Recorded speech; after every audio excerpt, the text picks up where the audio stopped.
Scalar गुणनफल। Scalar गुणनफल को अदिश गुणनफल भी कहते हैं और इसे डॉट प्रोडक्ट भी कहते हैं।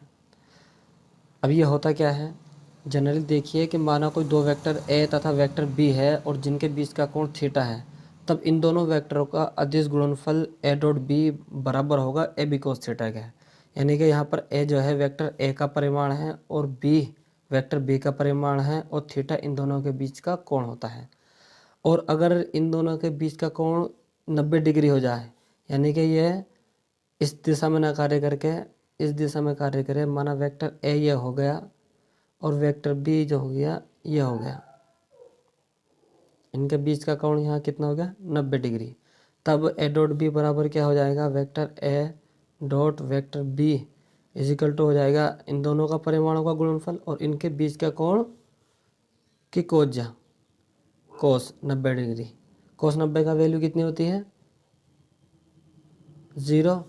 तो A dot B is equal to A B cos की वैल्यू कितनी हो जाएगी 0। तो ए बी इजिकल टू क्या हो जाएगा हमारा 0।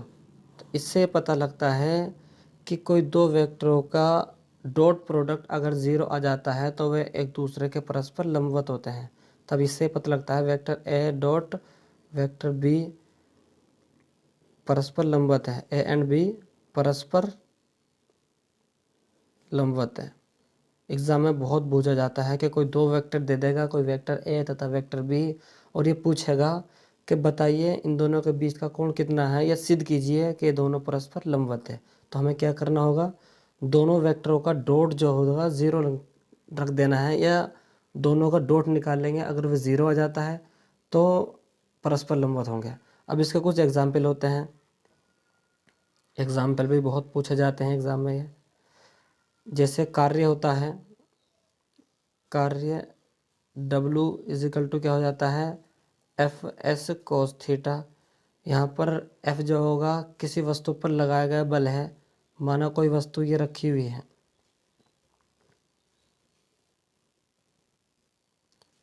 और इसे हमें इस तरफ लेकर जाना है S विस्थापन तक, और माना इस पर कोई बल रखता है इस दिशा में,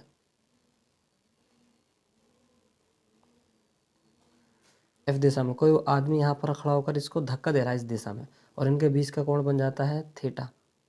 तो इसका जो क्या का कार्य जो आएगा W इजिकल टू हो जाएगा एफ एस कोस थीटा। और एग्जाम्पल भी और आते हैं इसके, माना दूसरा एग्जाम्पल ये होता है, इसमें आता है शक्ति का P इजिकल टू होता है,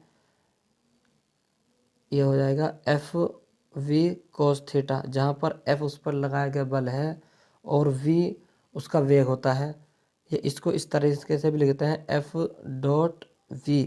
इसी प्रकार इसको भी लिख सकते हैं हम, W इजिकल टू हो जाएगा F डॉट S। अगर हम इन डॉट को खोलेंगे तो इस नियम से एफ एस कोस थीटा और ये एफ वी कोस थीटा हो जाएगा। और भी आते हैं इसके, जैसे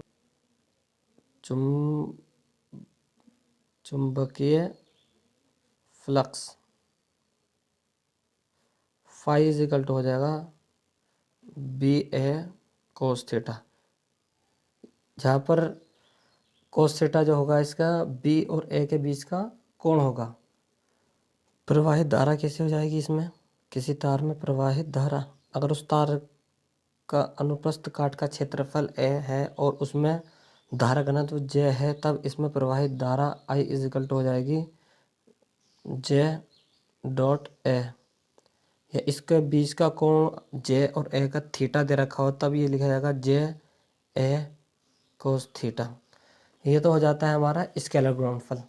इसी तरीके से हमारा होता है वेक्टर गुणनफल।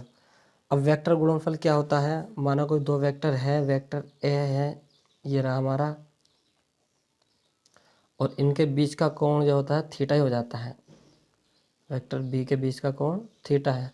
तब इनका वेक्टर गुणनफल को हम कैसे निकाल लेंगे, ए क्रॉस बी, यानी कि डॉट प्रोडक्ट में निकलता था ए डॉट बी और इसमें निकलेगा A cross B is equal to क्या हो जाएगा vector A B sine theta N cap.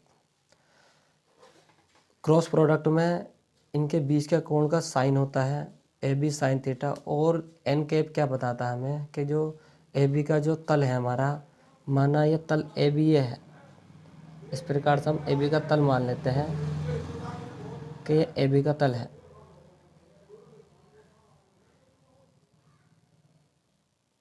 तो यहाँ पर जो एन कैप की दिशा होगी यानी कि ए क्रॉस बी की दिशा जो होगी वो इस प्रकार होगी, ये होगा ए क्रॉस बी, जो कि हमें बताता है कि इसकी दिशा वेक्टर ए अगर ये होता है हमारे पास और वेक्टर बी ये होता है, तो ये इसके बीच का कोण जो होगा थीटा है। तो ए क्रॉस बी की दिशा इन दोनों के तल के लंबवत होती है, ए क्रॉस बी। और इसका अगर हम मोड ही ले लेते हैं, खाली मोड का निकालना पड़ता है, ए क्रॉस बी मोड हो जाता है तो ए बी साइन थीटा। इसके भी कई सारे उदाहरण होते हैं, एग्जाम्पल।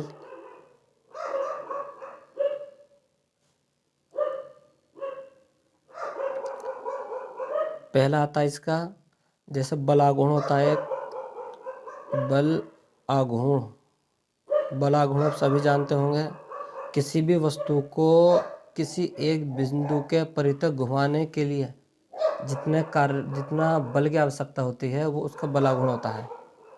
तो बल आघूर्ण टो इज इक्वल टू हो जाता है आर क्रॉस एफ। एक बात और, दो वेक्टरों का जो वेक्टर गुणनफल होता है वो हमेशा एक वेक्टर राशि आती है, जबकि स्केलर गुणनफल से एक स्केलर राशि प्राप्त होती है।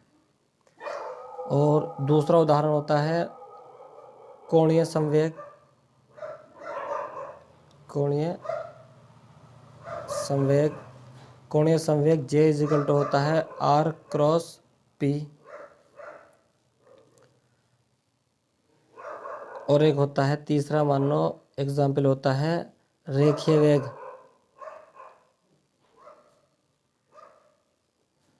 V इज इक्वल टू होता है ओमेगा क्रॉस R। ये सारे एग्जाम्पल जो है ये कई बार एग्जाम में पूछे जा चुके हैं कि रेखीय वेग v बराबर क्या होता है, कोणीय वेग का वेक्टर रूप लिखिए, बल आघूर्ण का वेक्टर रूप लिखिए।